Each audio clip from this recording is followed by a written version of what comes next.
한 거는 딸 서연이에 관한 주변 지인들의 증언도 나왔는데 사실 그 부분은 좀 충격적입니다. 그렇죠. 이게 충격적일 수밖에 없는 게 본인은 뭐라고 얘기했습니까? 딸 때문에 자기가 엄청나게 고생했고 그렇죠. 전 세계를 돌아다니면서 얘를 고치려고 노력했다.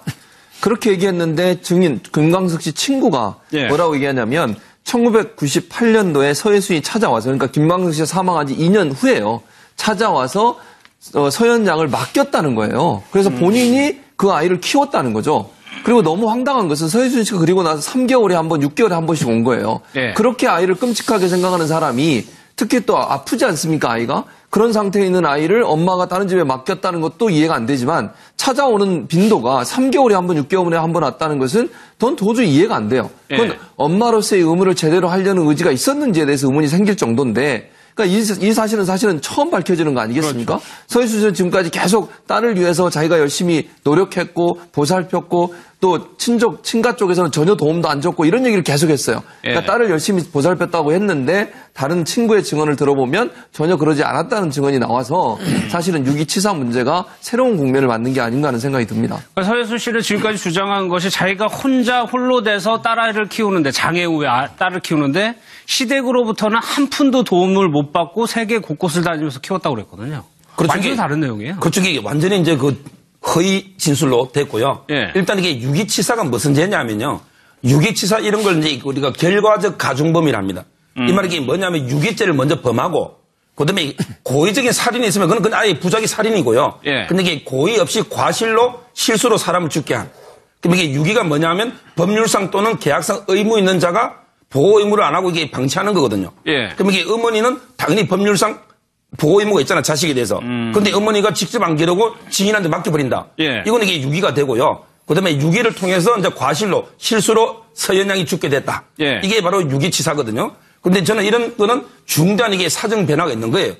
또 그 외에도 뭐 좀 이따 놓겠지만 이게 본인의 해명이 그동안 학교 전날 뭐 갔다는데 토요일이라든지 여러 가지 이게 허위 진술이 많기 때문에 저는 이게 수사를 좀 더 지켜봐야 된다고 봅니다. 그러니까 이 김광석 씨 지인이 이제 미국에 가 있었는데 뭐 주류 가게인가 뭐 그거 한다고 그랬었죠. 그러니까 엄마 맞느냐고까지 얘기를 했다는 거거든요. 그러니까 자주 오지도 않고 미국에 있는데 뭐 3개월이나 6개월에 한 번 와서도 뭐 잠깐 며칠 있다 그냥 바로 가고 하니까 도대체 엄마 맞느냐 뭐 이런 얘기도 했죠. 또 저 딸이 가부키 증후군이라고 우리나라에 그 희귀병 앓는 사람이 한 200명이 안 된대요. 그 저 지적 그도 그렇고 심장이나 뭐 척추나 모든 게 이렇게 불편한 딸인데 제대로 이제 돌보지를 않은 거죠. 그리고 저 딸이 사망하자마자 바로 하와이 가서 그 가게도 얼마나 서둘렀는지 스피드마트예요.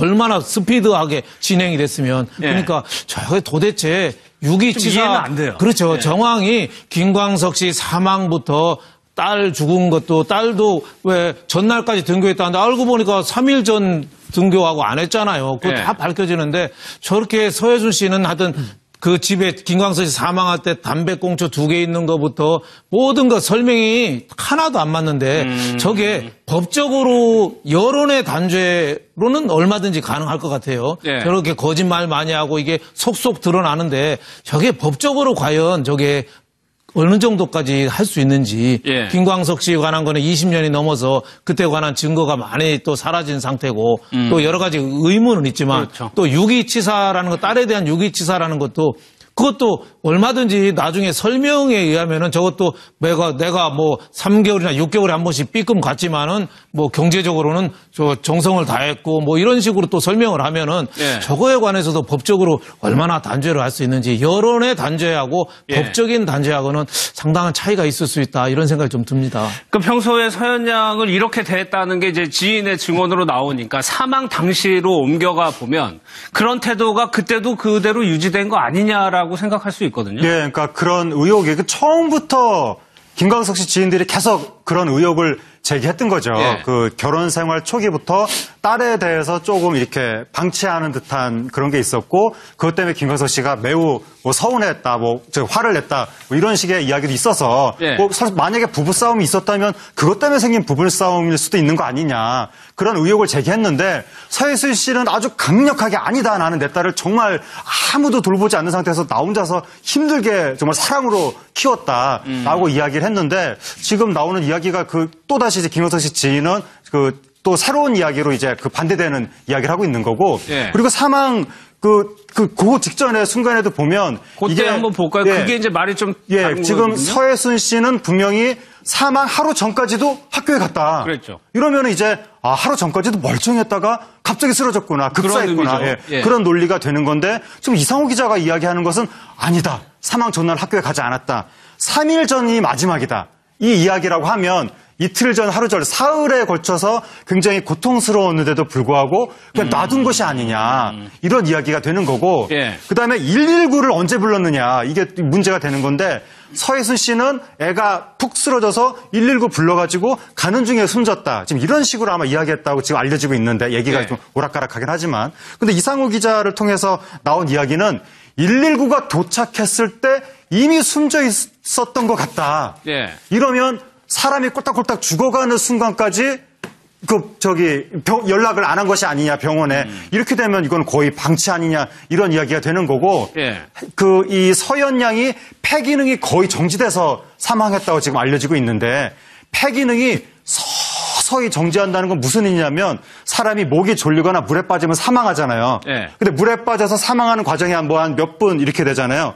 그게 며칠에 걸쳐서 내가 물에 빠졌는데 며칠 동안 그 상태가 이어진다고 생각을 하면 얼마나 숨을 못 쉰다는 건 그 뜻이니까. 근데 이게 119를 안 부르고 죽을 정도가 돼서야 불렀다? 이상한 거 아니냐. 그러니까 이게 의혹이 나오고 있는 거죠. 그러니까 이 부분이 지금 서혜순 씨 형사사건하고 관련된 부분인데 또 이상호 기자가 이제 조사를 받으면서 어떤 내용들을 추가로 좀 확인을 할 수가 있었나 봐요. 그런데 서현 양이 굉장히 오랫동안 집에서 아파왔다라는 걸 알았다고 그랬거든요. 그렇죠. 이게 아마 이상호 이분에게 고발인이잖아요. 예. 그래서 이게 고발인을 먼저 조사했기 때문에 아마 이게 다른 자료를 좀 알 수 있었을 걸로 보이고요. 또 이게 집에서 계속 알렁거했다면 본인이 이게 외국에 좋은 치료를 위해서 많이 다닌 것처럼 예. 이야기했는데 이게 집에서 계속 알았다면 그것도 이게 문제가 있는 거고요. 예. 그다음에 저는 항상 이 결정적인 스모킹 거는 꼭 이 디테일에 있어요. 저런 사건 보면 요일 있잖아요. 예. 저게 별거 아닌 것지만 상당히 중요합니다. 왜냐하면 이게 전날까지 학교를 가서 멀쩡하다가 갑자기 죽은 거하고 따라서 이게 요일을 착각하고 왜냐하면 이게 10년 전이다 보니까 토요일, 일요일 요일을 착각하고 거짓말할 수도 있기 때문에 예. 실제 시간 뇌물 사건에서도 그런 게 있어요. 뭐냐면 이게 여러 경찰이 출근해 있을 때 돈을 줬다 했는데 딱 보니까 이게 토요일이라고 쉬는 날이에요. 예. 그럼 이게 결정적인 허위잖아요. 예. 이런 식으로 이게 요일이 아주 중요한 의미를 가지기 때문에 저는 이게 상당히 유기치사 개인적으로는 상당히 합리적 의심이 있어 보입니다. 근데 딸아이가 사망을 했는데 며칠 전에 학교로 갔는지를 기억 자체를 헷갈린다는 거는 좀 상식적으로 이해가 안 되죠. 왜냐하면 본인이 가장 충격적인 사건 아니겠습니까? 만약 사랑하는 딸이 사망을 했다고 하면 그 사건이 얼마나 머리에 오랫동안 뇌리에 남겠습니까? 제가 볼 때는 아주 디테일한 부분까지 기억이 날 거예요. 다른 건 다 잊어버려도.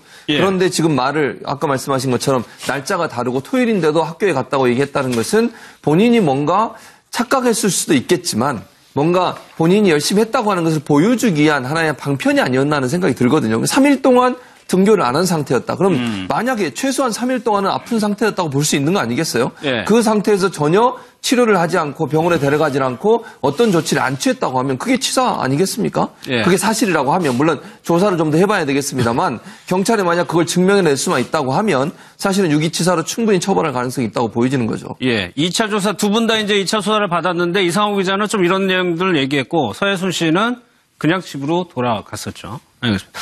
와서도 잠깐 며칠 있다 그냥 바로 가고 하니까 예. 도대체 엄마 맞느냐 이런 얘기도 했죠. 또 딸이 가부키 증후군이라고 우리나라에 희귀병 앓는 사람이 한 200명이 안 된대요.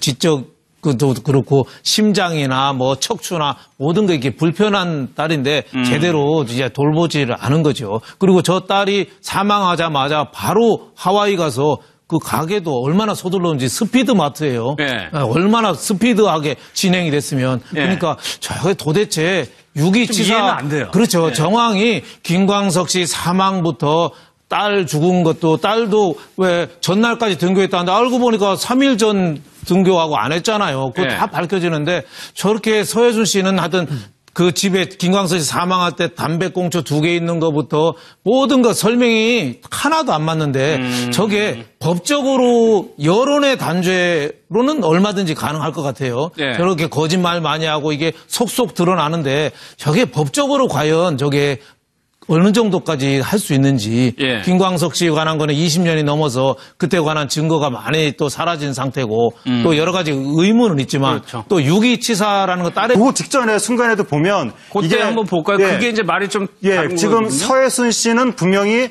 사망 하루 전까지도 학교에 갔다. 그랬죠. 이러면 이제 하루 전까지도 멀쩡했다가 갑자기 쓰러졌구나, 급사했구나. 그런 의미죠. 예. 그런 논리가 되는 건데 지금 이상호 기자가 이야기하는 것은 아니다. 사망 전날 학교에 가지 않았다.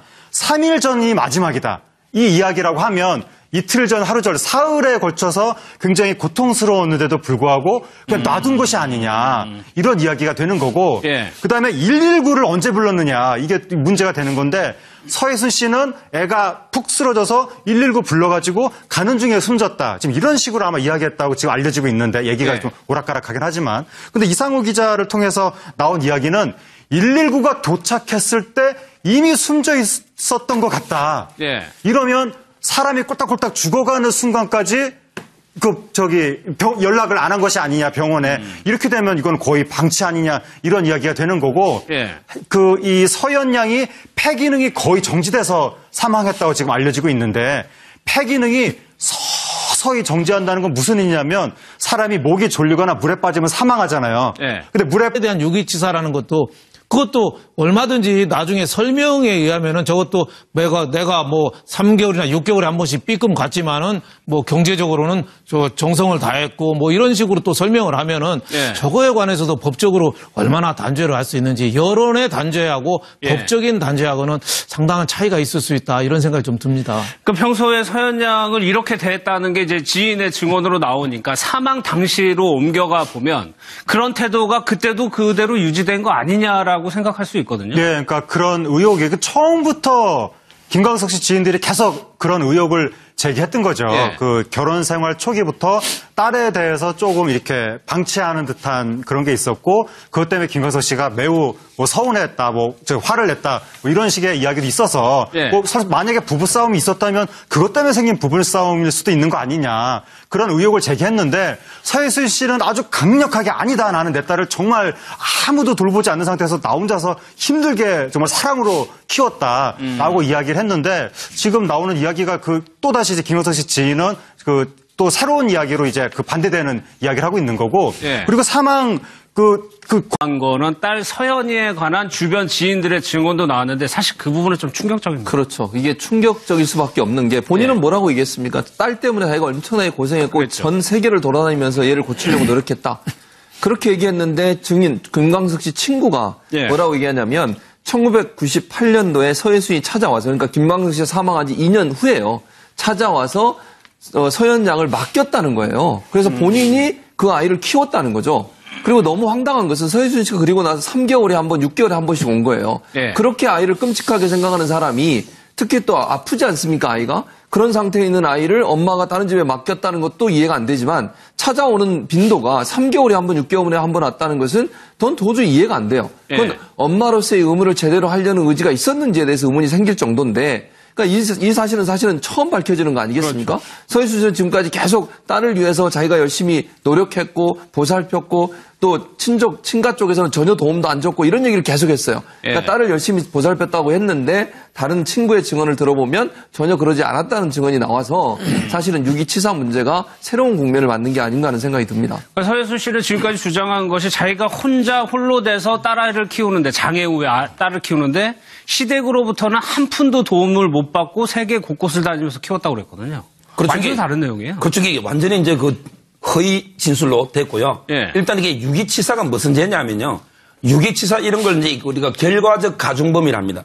이 말이 이게 뭐냐면 유기죄를 먼저 범하고 그다음에 고의적인 살인이 있으면 그건 아예 부작위 살인이고요. 예. 근데 이게 고의 없이 과실로 실수로 사람을 죽게 한. 그럼 이게 유기가 뭐냐면 법률상 또는 계약상 의무 있는 자가 보호 의무를 안 하고 이게 방치하는 거거든요. 예. 그럼 이게 어머니는 당연히 법률상 보호 의무가 있잖아, 자식에 대해서. 그런데 어머니가 직접 안 기르고 지인한테 맡겨버린다. 예. 이건 이게 유기가 되고요. 그 다음에 유기를 통해서 이제 과실로, 실수로 서현 양이 죽게 됐다. 예. 이게 바로 유기치사거든요. 근데 저는 이런 거는 중대한 이게 사정 변화가 있는 거예요. 여기 그 외에도 뭐 좀 이따 보겠지만 이게 본인의 해명이 그동안 학교 전날 뭐 갔다는데 토요일이라든지 여러 가지 이게 허위 진술이 많기 때문에 저는 이게 수사를 좀 더 지켜봐야 된다고 봅니다. 그러니까 이 김광석 씨 지인이 이제 미국에 가 있었는데 뭐 주류 가게인가 뭐 그거 한다고 그랬었죠. 그러니까 엄마 맞느냐고까지 얘기를 했다는 거거든요. 예, 그러니까 자주 오지도 않고 미국에 있는데 뭐 3개월이나 6개월에 한 번 와서